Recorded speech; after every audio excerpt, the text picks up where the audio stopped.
Last time on the Cellcast, the animated series. Then we get the dog, which was really cool until the flipping of the head back and fat things coming out of his mouth. I'm like, jeez, please. Well, I mean, your first clue that there's something very, very wrong with this dog is after Tindy leaves, its head snaps back and it turns into Spider Dog in the most horrifying way possible.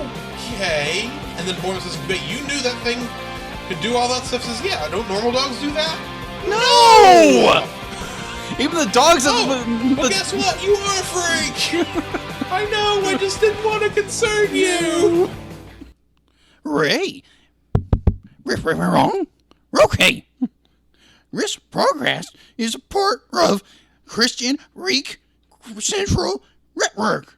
And Reek Central wrong. Hey, Scoop, what are you doing, man? I don't know, I'm supposed to be reading an ad. All right, hold on. Give me it. Okay. All right. This podcast is part of the Christian Geek Central Network at ChristianGeekCentral.com.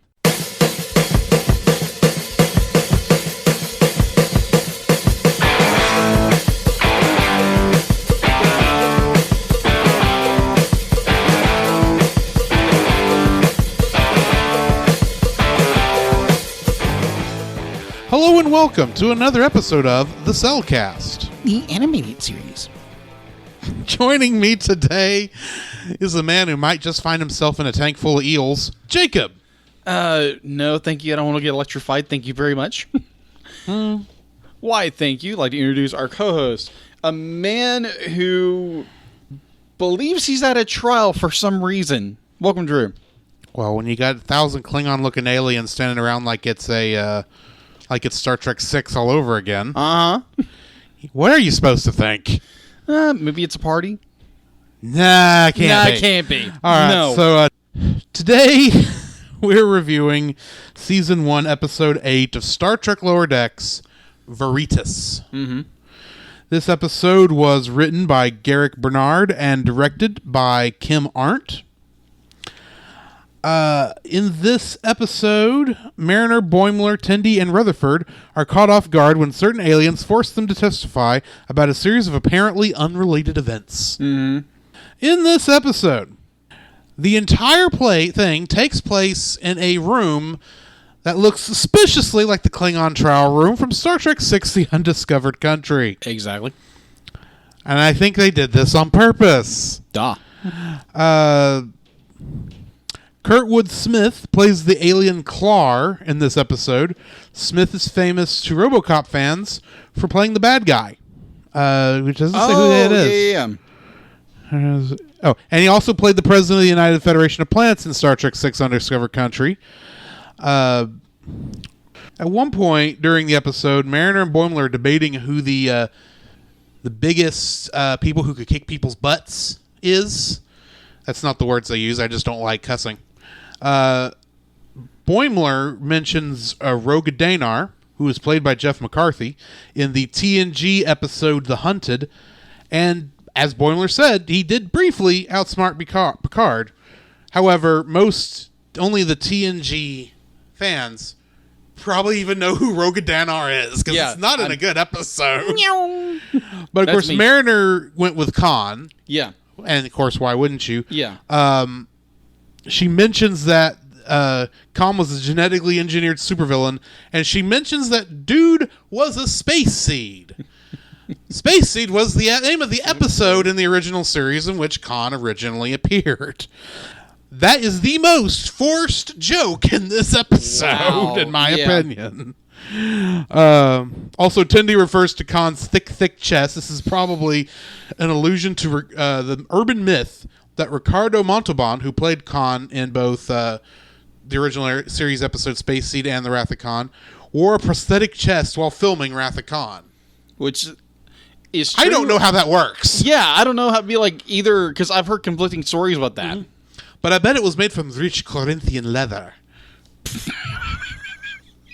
I broke him.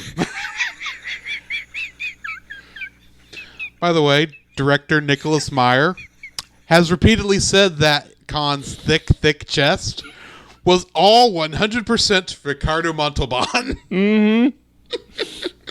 Just throwing that out there. Yeah, that's what I've heard. At one point, Mariner is super concerned that they might get kicked off the ship and be forced to live on Earth. And she says, where there's nothing to do but drink wine and hang out at Vinters and soul food restaurants. This is a reference to both Captain Picard and Captain Sisko, who are the only two captains that their life on Earth was ever shown. Captain Picard, of course, is his family had a vineyard in France, which is hilarious when you consider the actor is British. Yeah. And we've seen it a couple times, whereas Captain Sisko was originally from New Orleans, and his great-grandfather, or his grandfather actually, had a soul food restaurant in New Orleans. Huh. The bug captain, the captain of the bug race thing that they were fighting at one point? Yeah. He was played by Kenneth Mitchell, who on Star Trek Discovery played the Klingons Kol, Kolsha, and Tinovik. He plays the insect-like Captain Sertave in this episode. At one point, Captain Freeman tells Mariner to send them a message to the alien ship, in which Mariner fires the phasers right away. This could be a reference to the Wrath of Khan when Khan says, explain it to them, which means he wants his lackeys to fire a photon torpedo. However, I'm also going to say that this might be a reference to the Season 1 Series 2-parter of Star Trek Discovery, which is entitled The Vulcan Hello, which means fire photon torpedoes on the Klingons. Jax at one point mentions Denobulan flesh-eating bacteria. Denobulans were a race that originally appeared in the prequel series Enterprise, mostly in the form of Dr. Phlox, the ship's doctor. Wow. He did have a bunch of unorthodox treatments, which might have included weird flesh-eating stuff. Nah. Rutherford apparently, when he was unconscious, did the Vulcan nerve pinch better than Vulcans apparently could do it. Non-Vulcans have done the nerve pinch before on several occasions. Picard did it in the TNG episode Starship Mine. Data did it in Unification, and Michael Burnham did it in The Vulcan Hello. Most hilariously, McCoy tried to do a Vulcan nerve pinch in The Search for Spock, but failed miserably. Yeah, well, he thought he was a Vulcan. He kind of had Spock's Katra messing with him. Yeah. Hey, well, that's something when you have a second Katra in your head. During the covert mission to the planet Vulcan, Jax, Rutherford, and Phillips are flying a classic Vulcan shuttle that is of the same design as Spock's in Star Trek The Motion Picture. Okay.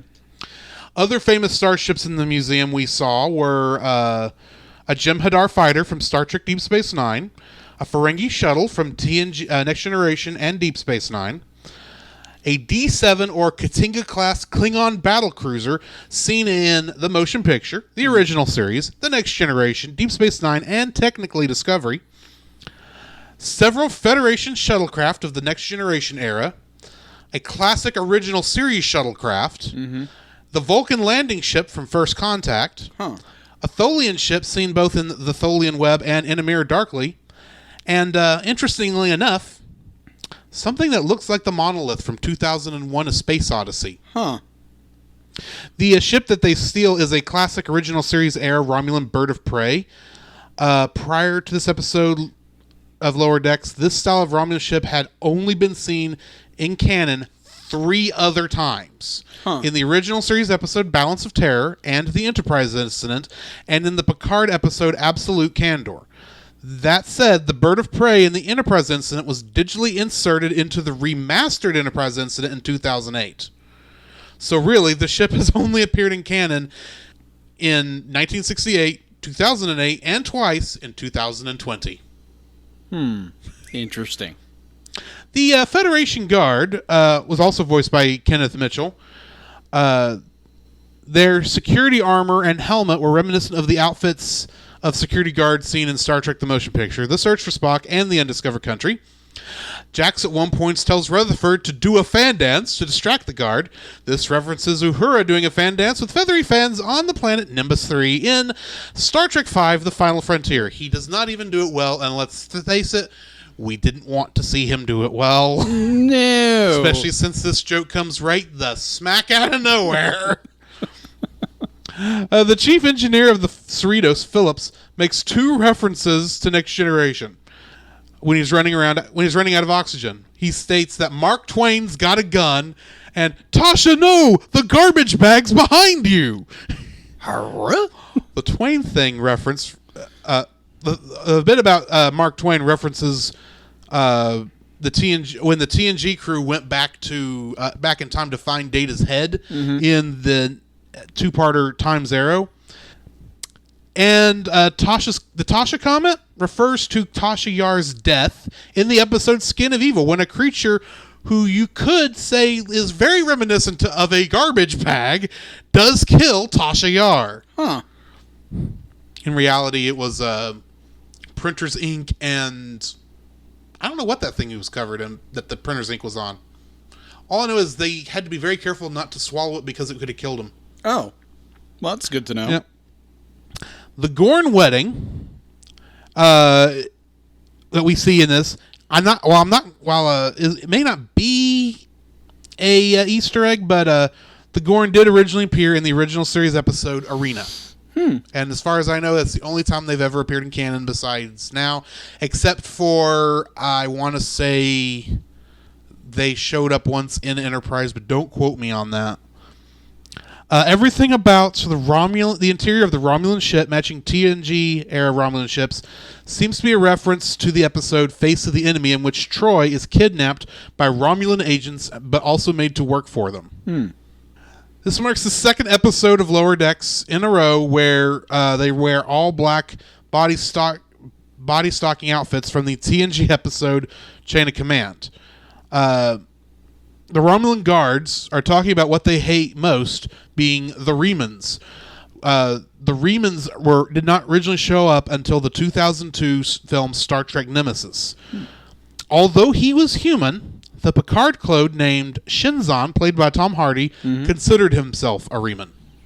True. Very But yeah, Remans don't look like that guy up there. No. Twice in this episode, we get a very special appearance from everybody's favorite semi-god, Q, played by John Delancey. In both instances, he is wearing his judge's robes from the TNG episodes Encounter at Farpoint and All Good Things. In the context of Encounter at Farpoint, this outfit is actually taken from Earth's future history. At some point in the 21st century, several draconian courtrooms existed on Earth in which the rulings were neither fair nor just. And Q asks, do you really think that humanity is worth saving, and calls humanity a savage child race?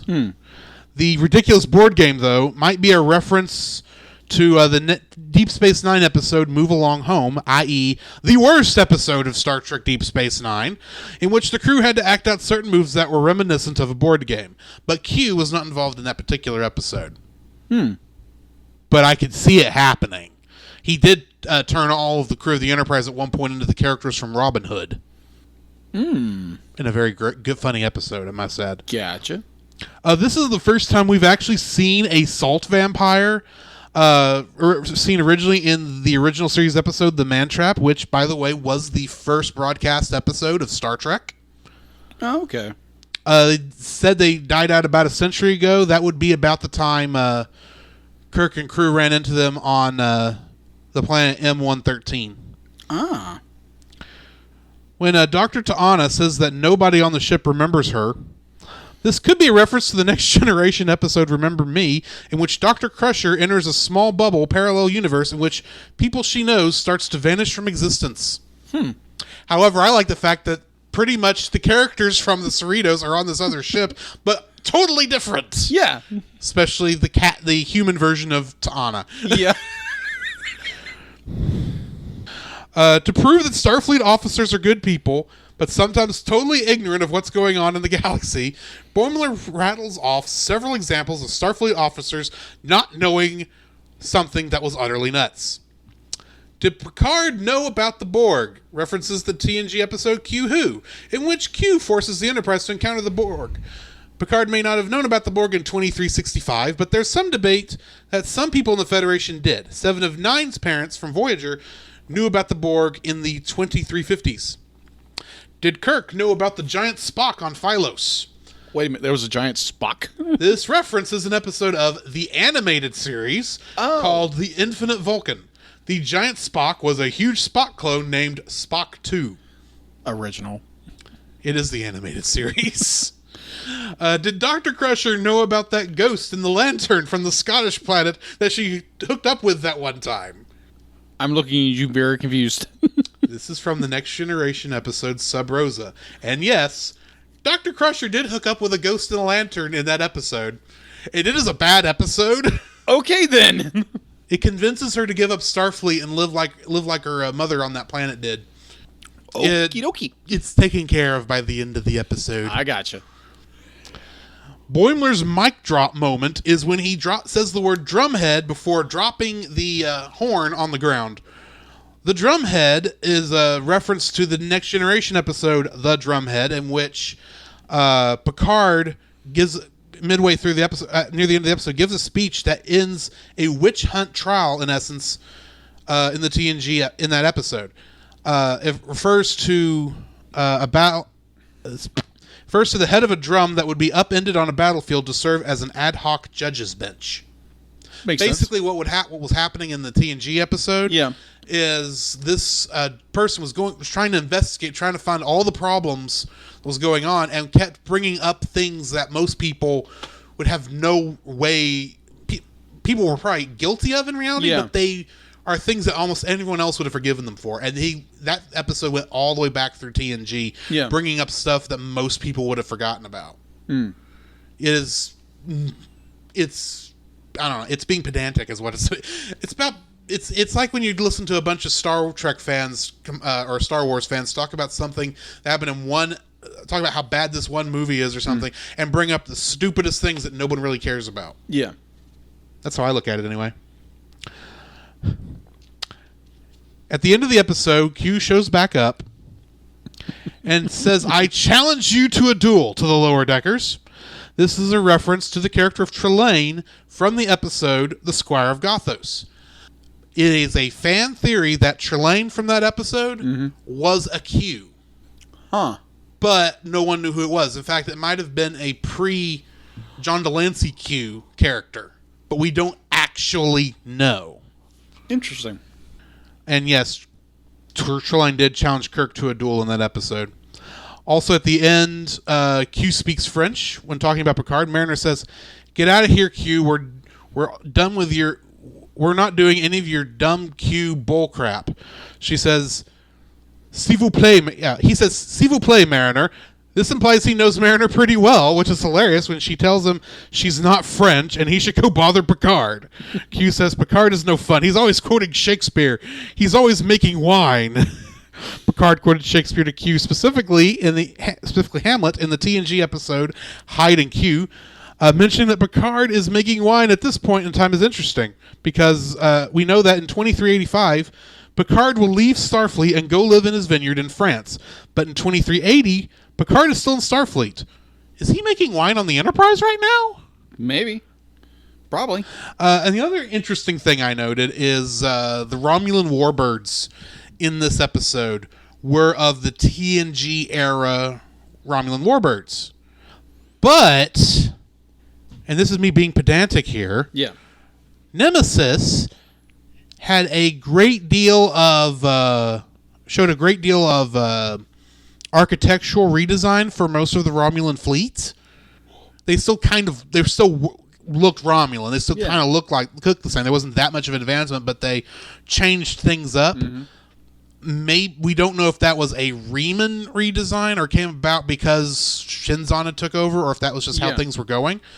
But the Riemann ships look different from the Romulan ships, but that's all beside the point. My guess is these just happened to be 4 older Romulan warbirds that were still in service. Oh, okay. They had not been decommissioned yet. That's my theory. I have no idea. I just was bringing that up. I've talked a lot already. So, as always, Jacob, your thoughts? Well, you did bring up a lot of very good points that I would have been like I was like when you were talking, I was like, say what? Like I had no idea what you were talking about half the time. It's like, okay. I'd be like watching the show, it was fun. Be like, it was there was some slight confusion here. I was over here giggling. Yes. The entire time, because every time that giggle fit would start to die back down, they'd say something else that would start it back up. True. He was giggling the entire time. It was a good episode. It was a little confusing here and there. Definitely as we're trying to navigate what these aliens are really wanting, because first be like, oh, be like, did you see a map? And obviously we see that Boimler and Mariner be like, obviously can see the captain holding the map. But the captain was behind them with the map. They never actually saw the map. They were looking forward at the screen the whole time. True. Honestly, I think that's more a reference to the fact that somehow Data and whoever was running the navigator station over there somehow always were aware of what was going on, despite the fact they were in front of everybody. And Data always had some kind of point to make about whatever was going on, despite the fact he probably can't even see Picard half the time. Sure. So, yeah, that's just my thought. Yeah. And plus, they did kind of sneak in and were unaware of like half of what was going on during that point because they didn't hear the red alert alarm go off. That's true.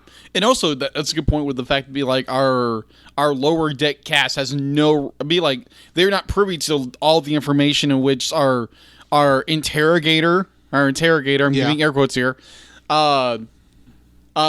they really have no privy to what is going on with the bridge. Right. They're only doing their job. They're not given information on or briefings or whatever because the bridge crew is too busy. Air quotes again. And they got to pick out which type of chair they should put in the conference room, because I mean, you know how big that argument was a couple episodes ago. That is true. That is very, very true. Maybe it'll have rich Corinthian leather. The fact that Boimler points out, be like, it's like, yeah, our main staff has they're flawed human beings, and they do have, and Acacian. Huh? Well, one's Acacian, one's a Bajoran, and the other three are human. Okay. I'm just being pedantic. Okay. Sorry. That's fine. And that is true. Be like our main bridge crews be like very flawed. They do make mistakes, and I like the idea that we get this where our lower decks they're not informed about anything for the most part, unless it's Mariner going in and messing something up, or be like it's the shenanigans. We don't, as viewers, we're only privy to what the lower deck guys are known for, and sometimes what's going the captain, and specifically this group of lower deck. Yeah, this particular group. Yeah, exactly. It was very confusing. What we're dropped in the middle of this. We have no idea what's going on, and so we are in the our lower decks cast situation where we're confused like they are, and so the big revelation is, it's a celebration party that, like you said in the beginning, it looks like a trial. It looks like the courtroom from Star Trek 6 the entire time. And if you don't give them... Except they didn't have giant eel tank. Yeah, exactly. So if you don't give them the answer they want, they're going to drop you in an eel tank? That's a very interesting way of be like, we're doing this big celebration with a big tank of eels. Well, fascinating. Maybe that's their version of a cake? Maybe, except the guy at the high seat was waiting to give his daughter a cake. Either way. I don't know. Yeah. It was an enjoyable episode. It was when Q popped up, that was hilarious. Yes, and it is John Delancey playing Q, yes, which is great. Yeah, it took me a moment because there again, I am not a Trekkie. See, if did I say it right? Yes. Trekkie. Well, okay, let's be honest. There are two ways. There are two terms: Trekkie or Trekker. Trekkies and Trekkers. Yeah. There is a difference between the two. I never remember to this day which is the normal people who happen to like Star Trek, and which are the people who really need to get out more. True. Either way, that Q scenes were hilarious. Be like, now I understand about this much what's going on. Ever since you're the Trekkie of the bunch. I'm using Trekkie. That's what I've always that's, used. That's what I've always heard. I've always said Trekkie. So instead of like in the beginning, I was saying Trekker. Yes. Just saying, be careful. There are people who take that stuff personally. Yes. So I understood the information level I had was about here, about a forearm length. Yeah. Everything else was probably down to my rib cage. I was like, okay, what is this stuff? I don't know what's going on, but it was a lot of like deep cut information, like you said before. Yeah.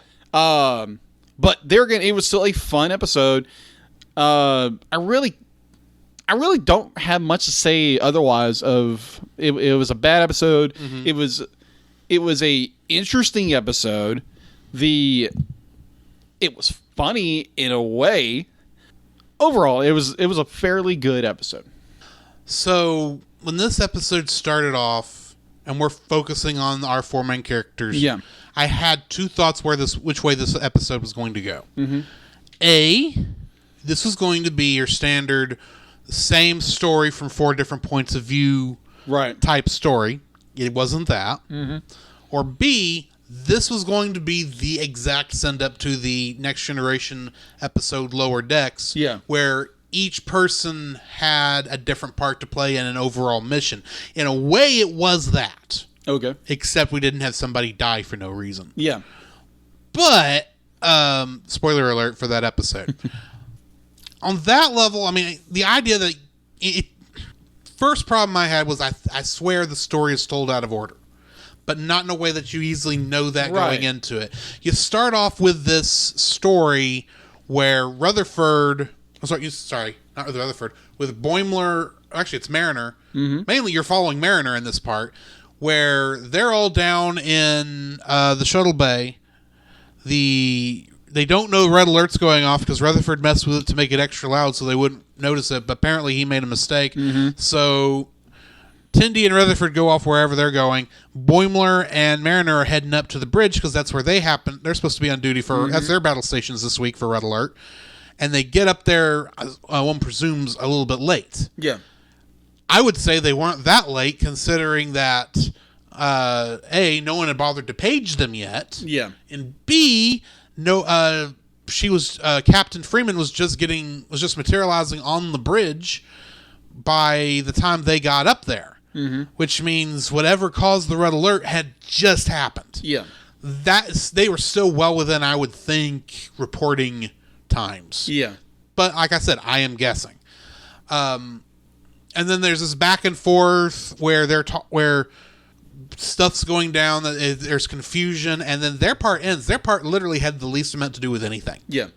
Which was kind of annoying. And then it goes to the second one, which was funnier, which was Rutherford going on this secret mission to, and they don't tell us what's going on because all they say is, hey, how's your Romulan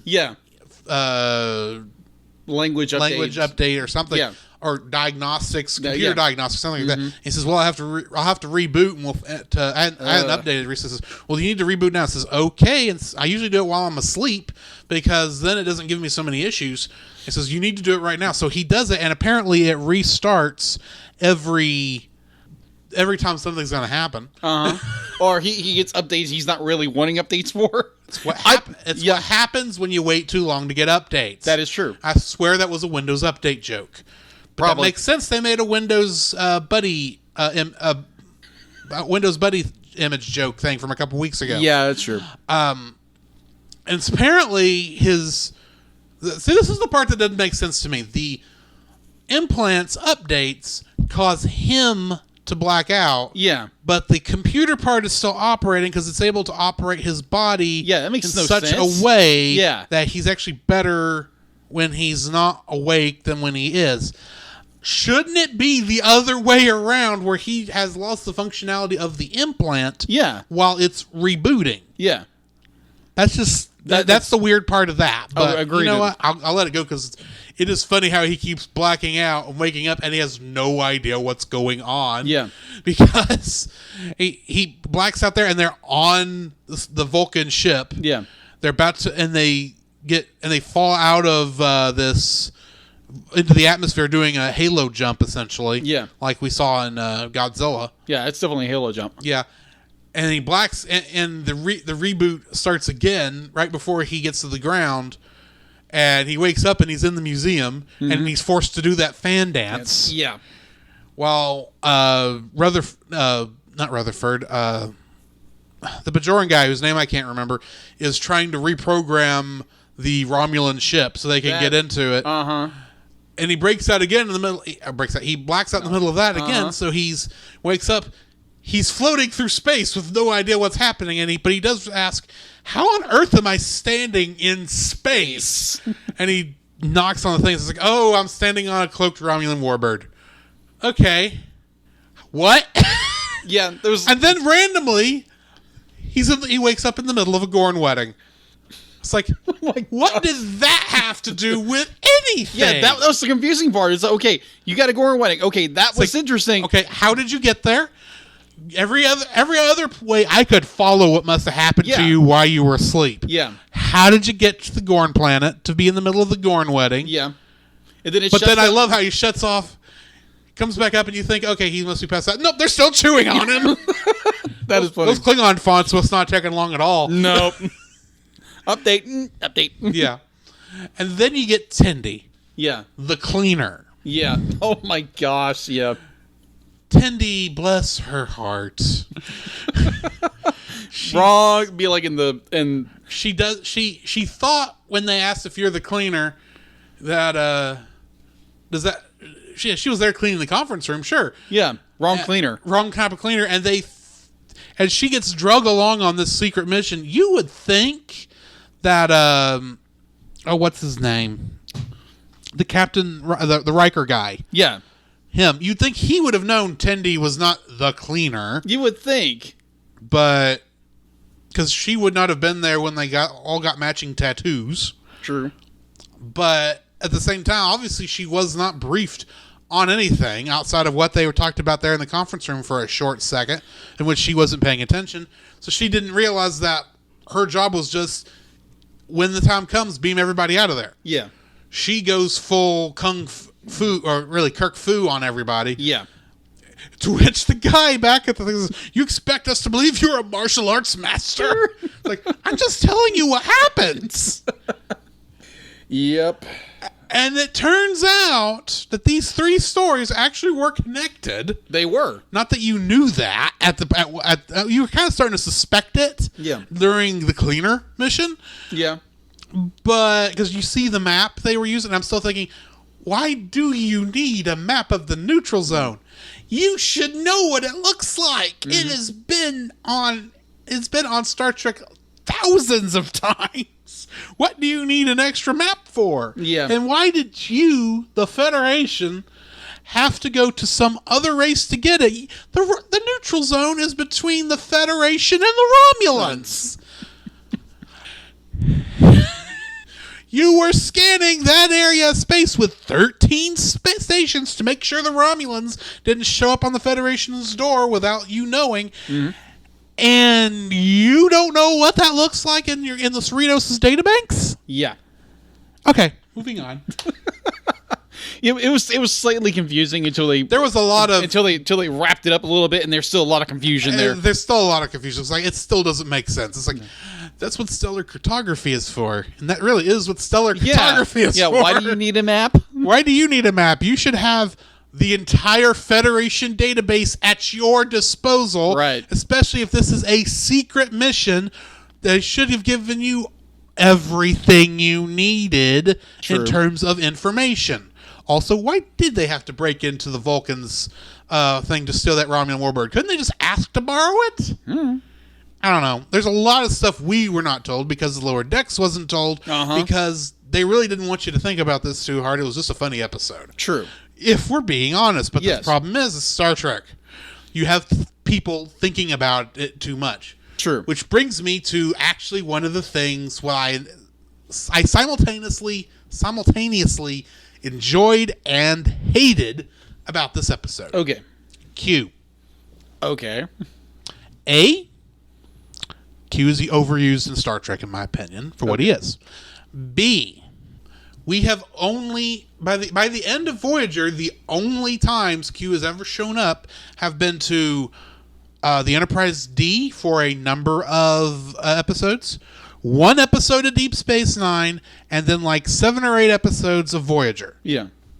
In every single one of those episodes, he actually showed up in a Federation uniform. In most cases. That was his standard uniform, unless he was playing a role. And every time he appeared, there was a legitimate reason besides him being Loki. Yeah. Of course, even Loki had his reasons for actually doing what he was doing. Right. In this episode, both times we see him show up, it is for no good stinking reason. That is true. Or at least not that we're told. Mm-hmm. That annoys me. Of course, I just like the Deep Space Nine episode where Sisko punches him in the mouth. Very true. But admittedly, he was used as a joke here. That's the entire point of his character. And for some strange reason, they did decide to have him be in the judge's robes, which I guess is how most people think of Q. Yeah. That's not how I think of Q. Right. I think of him in a standard Federation uniform, at least of the TNG era variety, or I will take the Voyager era variety, or for goodness sakes, just put him in this era's variety of Starfleet uniform. I will be fine with that. But yeah, I enjoyed Q showing up and having a good time. I was hoping he would have more of a point for being there other than just being there for laughs. Yeah. Because while Q can be an annoying pain in the butt, Uh-huh. he usually has a reason for being there, and it's usually not a stupid reason. I gotcha. In this one, I can't tell he had a reason. Mm-hmm. Anyway, that's my thought. All right. Also, why are there eels at a birthday party?